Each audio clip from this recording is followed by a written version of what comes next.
Olá pessoal, hoje quinta-feira, nosso segundo vídeo. Iniciamos na semana passada, quinta-feira. Para quem está acessando hoje pela primeira vez, deixei um vídeo no YouTube com o título de cura tecidual e hoje um tema também muito interessante, que na verdade é continuação desse trabalho da cura tecidual. Esse trabalho eu venho fazendo já há algum tempo, então vou compartilhar com todos. É sobre o nervo vago, sua importância na prática clínica. Como o vídeo é um pouco mais extenso, eu estou fazendo em duas partes, parte 1 e parte 2. Então vamos lá.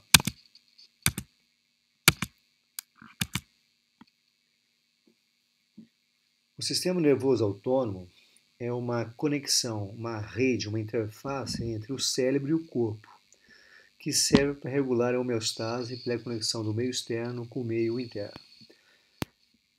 Divide-se em dois sistemas importantíssimos, que trabalham 24 horas por dia. Sistema simpático é a situação de fuga e de ataque, e sistema parasimpático, uma situação de alimentação, sistema de repouso, recuperação de energia.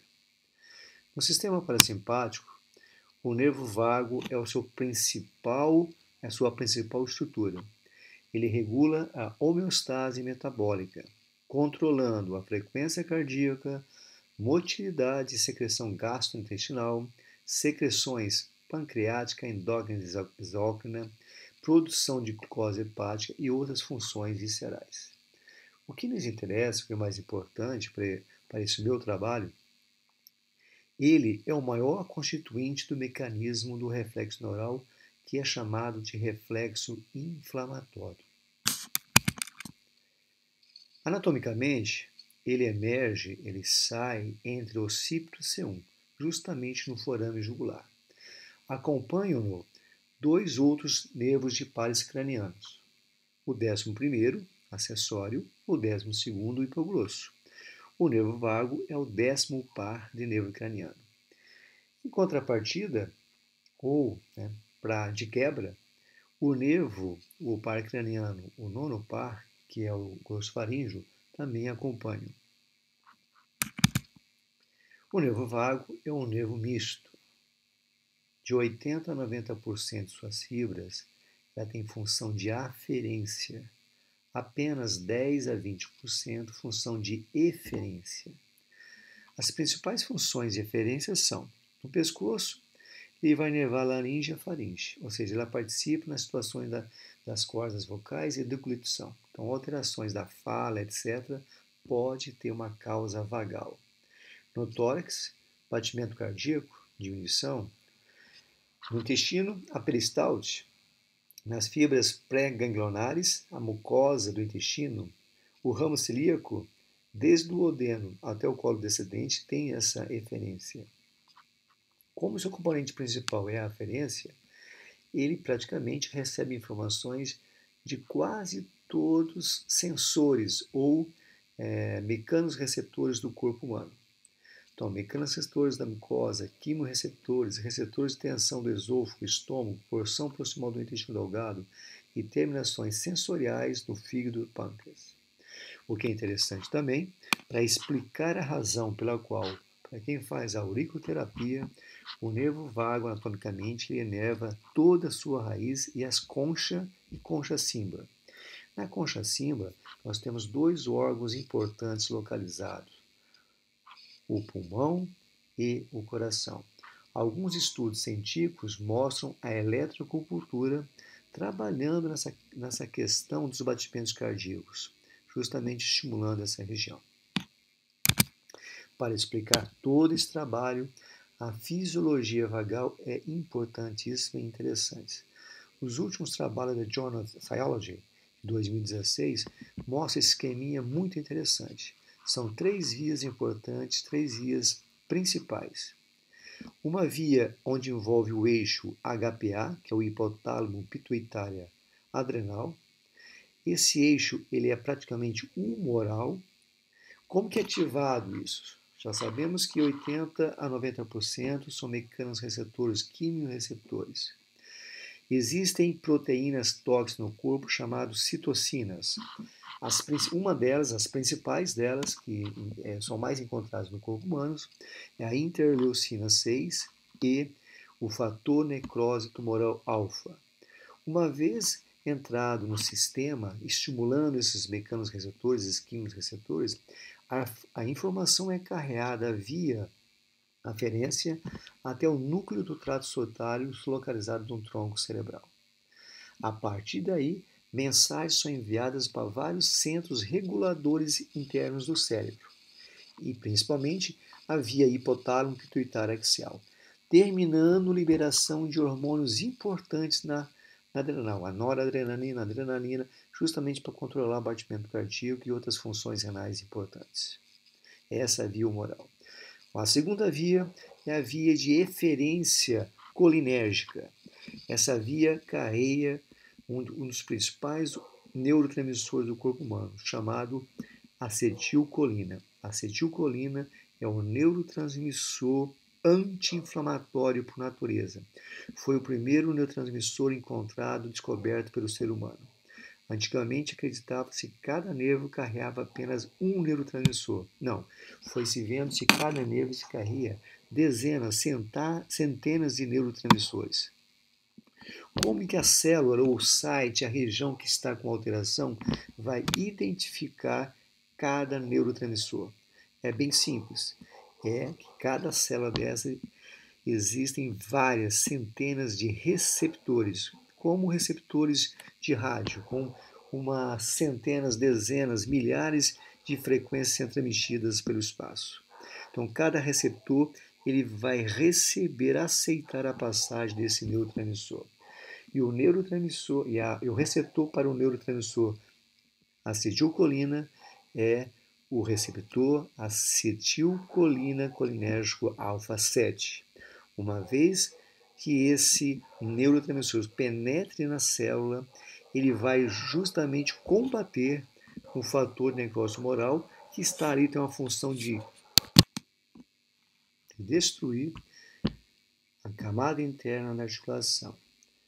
Então, essa via é muito importante. E veremos agora a terceira via que foi vista nos últimos anos. Esse artigo de 2016 é quando foi descoberta essa terceira via. Essa terceira via, a acetilcolina chega até o gânglio celíaco. A partir de aí, o nervo esplênico ele não envia acetilcolina. Ele é uma via colinérgica, então ele envia a noradrenalina, que penetra no baço. O baço é o único órgão que não possui inervação vagal, mas a natureza é pródiga. A noradrenalina estimula linfócitos, que está internamente no baço. Os linfócitos liberam acetilcolina, que por sua vez entram nas células macrófagas, que têm os receptores, conforme já foi falado, e destroem, ou seja, anulam o efeito dos fatores de necrose tumoral alfa. Então, todos esses três mecanismos, as três vias, são as vias conhecidas atualmente da fisiologia, como funciona realmente o nervo vago.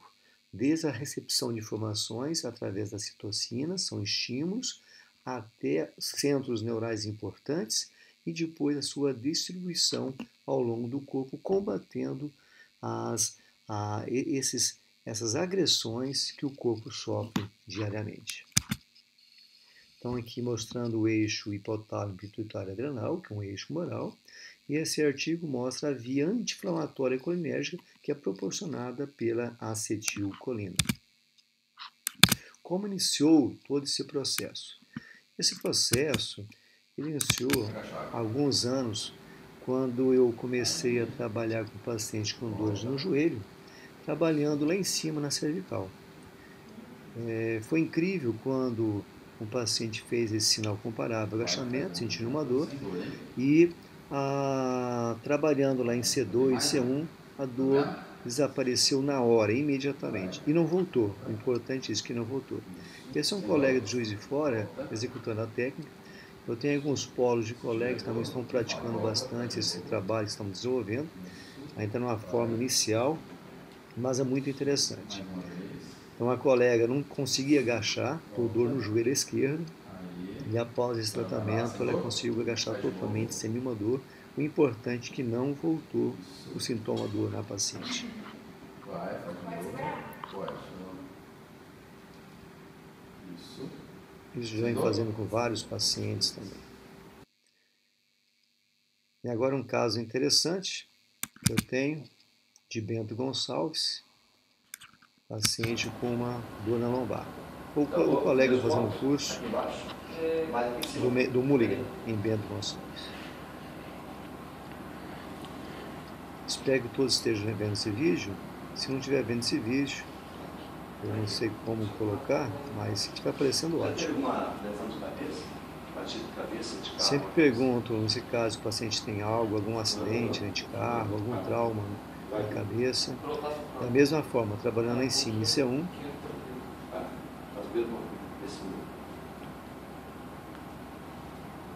E movimento completo, sem nenhuma dor. Sem nenhuma dor. Os colegas nem acreditaram na hora como ocorreu isso. Bom, o importante é que, para mim, foi realmente algo inexplicável. A dúvida surgiu, ponto de interrogação, o que eu estou fazendo na cervical que está afetando imediatamente todo esse processo de resolução da dor do joelho, da dor na lombar. O que engatilha isso? O que desgatilha isso? Esse foi o ponto principal do questionamento.